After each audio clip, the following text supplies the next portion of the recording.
सुएदा शहर में घुसने की कोशिश करना ही पिछले 2 हफ्तों में यहाँ क्या क्या हुआ है उसकी एक झलक दे देता है।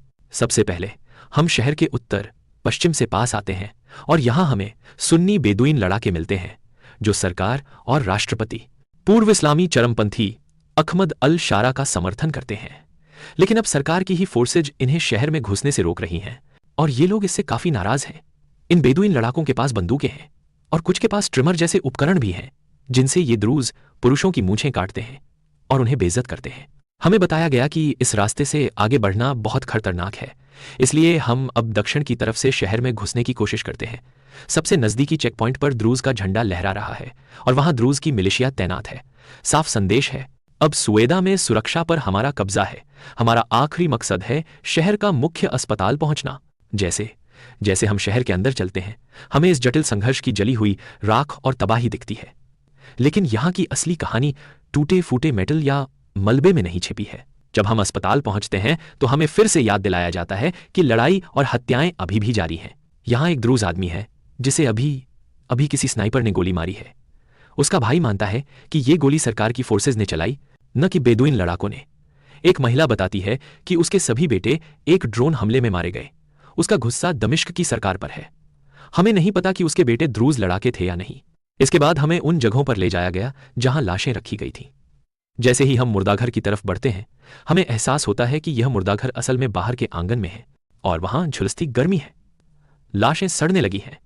यहां सांस लेना भी मुश्किल हो गया है। बहुत तेज बदबू है। लाशें सड़ रही हैं। इनमें से कई को पहले ही ले जाया जा चुका है। मैं आपको सुएदा में पिछले 10 दिनों में हुई मौतों का ताज़ा आंकड़ा बताना चाहता हूं।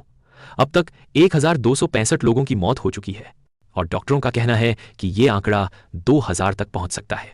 Syrian network for human rights का कहना है कि दोनों ही पक्षों द्वारा फील्ड एग्जीक्यूशन मौके पर ही हत्या किए जाने के सबूत मिले हैं और मारे गए लोगों में कम से कम 100 आम नागरिक शामिल हैं। यहां के डॉक्टरों ने हमें बताया कि कई लाशों को बिल्कुल करीब से गोली मारी गई थी। अब हम मिलने जा रहे हैं शेख हिकमत अल हिज्जी से, जो द्रूज समुदाय के मुख्य नेता हैं।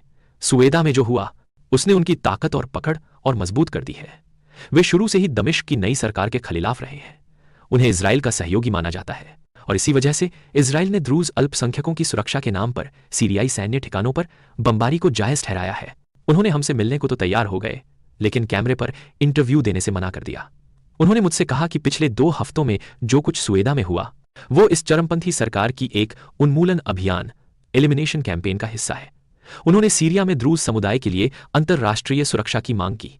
उन्होंने इनकार किया कि द्रूज लड़ाके किसी भी अत्याचार में शामिल थे। साथ ही उन्होंने यह भी नकारा कि उन्हें इजरायली सरकार से कोई आर्थिक मदद मिल रही है। लेकिन मेरे लिए सबसे अहम बात यह थी कि अगर पहले शेख हिकमत और अंतरिम राष्ट्रपति अहमद अल शारा के बीच कभी कोई भरोसा रहा होगा तो अब उनके बीच सिर्फ अविश्वास और नफरत बची है। अब सवाल यह है कि सुएदा में जो कुछ हुआ उसने दमिश्क सरकार पर द्रूज समुदाय के भरोसे को पूरी तरह से तोड़ दिया है।